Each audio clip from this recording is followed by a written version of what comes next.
Belgique sous l'occupation. Les résistants belges ont réussi à faire paraître au nez et à la barbe des Allemands une édition satirique du célèbre journal intitulé Le Soir. Cette histoire fait l'objet d'une bande dessinée intitulée Le Fossoir, réalisée par Daniel Couvreur, Christian Durieux et Denis Lapierre. Nous sommes avec un des auteurs de cette BD. Bonjour Daniel Couvreur, vous êtes également journaliste au Vrai Soir en Belgique. Qui est à l'origine de ce véritable pied de nez en pleine occupation allemande ?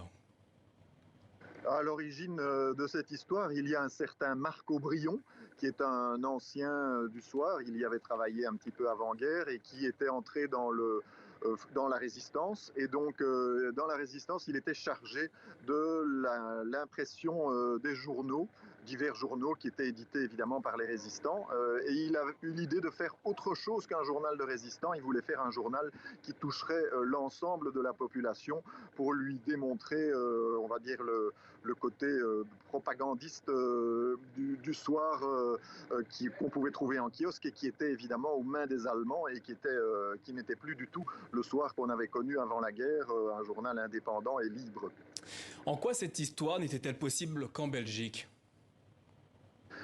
Oui, dans le sens où il fallait, pour mener cette action, en fait, l'idée était de faire un acte de résistance pacifiste. Parce que, évidemment, il y a eu beaucoup d'actes de résistance pendant la guerre, souvent ce qu'on appelle des victimes collatérales, et c'était en général des attentats destinés à, évidemment, déstabiliser l'occupant. Ici, il voulait faire une action pacifiste qui ne blesserait personne et qui ferait rire la population, qui lui apporterait un peu d'espoir en fait. Et donc ils ont eu l'idée de créer ce faux journal à l'identique du vrai. Il devait être distribué, c'est ça l'originalité, dans les kiosques quelques minutes avant le journal qui était aux mains des Allemands. Donc il fallait que le kiosquier ne s'aperçoive de rien, il fallait que la personne qui l'achète ne s'aperçoive de rien non plus, jusqu'au moment où elle entamait la lecture et là elle découvrait un contenu totalement détonnant et qui mettait en abîme la propagande de l'occupant et qui se moquait de lui, mais avec finesse et intelligence. C'était pas de la grosse rigolade. Comment les auteurs du Fossoir ont-ils procédé pour que les Allemands n'y voient que du feu ? Ça a été très compliqué parce que d'abord ils ont fait ça très vite, une vingtaine de jours seulement. Pendant la guerre, il faut savoir qu'il n'y avait plus de papier, il y avait une pénurie de papier et même le vrai journal qu'on trouvait dans les kiosques faisait un recto verso.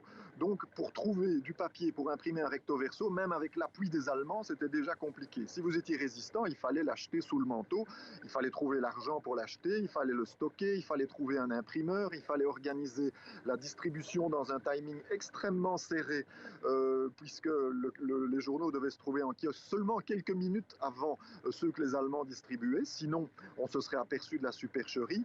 Et donc il a fallu réunir une équipe d'une quarantaine de personnes avec des financiers, des imprimeurs, des distributeurs et toute une logistique qui était vraiment pas évidente du tout à mettre en place et qui fait que cette opération a été vraiment impressionnante d'efficacité. Comment êtes-vous parvenu à retracer cette improbable histoire ? Avez-vous eu accès à des archives ? Oui, absolument. Donc il faut savoir qu'évidemment, comme dans beaucoup de pays européens, il existe des fonds d'archives concernant ce qui s'est passé évidemment pendant la guerre. En l'occurrence, chez nous, il y a notamment le musée de la Résistance.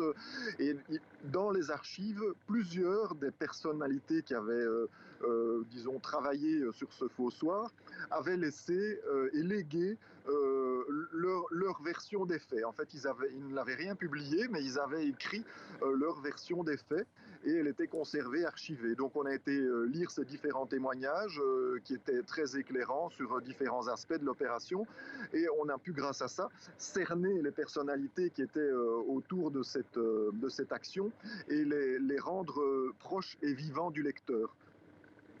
Cet acte de bravoure a fait rire, il a apporté aussi une forme d'espoir en pleine occupation allemande. Que sont devenus les principaux protagonistes ?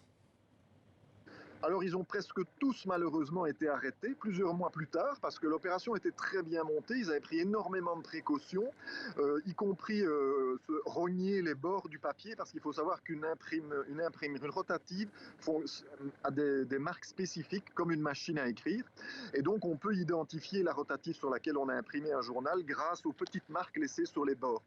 Ils avaient rogné ces bords, mais ils avaient fait quelques exemplaires d'essais pour corriger l'orthographe, le style, etc. Et un de ces exemplaires d'essai n'avaient pas été détruits, portait lui les marques et donc a été retrouvé par les enquêteurs allemands plusieurs mois après l'opération. Et donc ils ont fait une arrestation massive de 21 personnes. La plupart ont été emprisonnés, certains ont été déportés en Tchécoslovaquie, au plus loin dans des camps de concentration, et 5 ne sont jamais revenus, 5 sont décédés, certains sont revenus handicapés. Donc ça a été très dur pour ceux qui avaient collaboré à cette opération. Résister avec notamment l'humour, c'est le message que vous avez voulu transmettre à travers cette BD ? Absolument. Le message important à retenir, c'est que bon voilà, les Allemands s'emparent d'un journal qui était le principal journal belge sous l'occupation. Il est resté, c'est-à-dire que la diffusion n'a pas baissé et donc les gens étaient soumis à cette propagande jour après jour. Et ce que les résistants ici ont voulu montrer, c'est qu'il ne faut pas, on se laisse intoxiquer petit à petit par ces idées perverses et cette propagande, et il ne faut pas la laisser exister.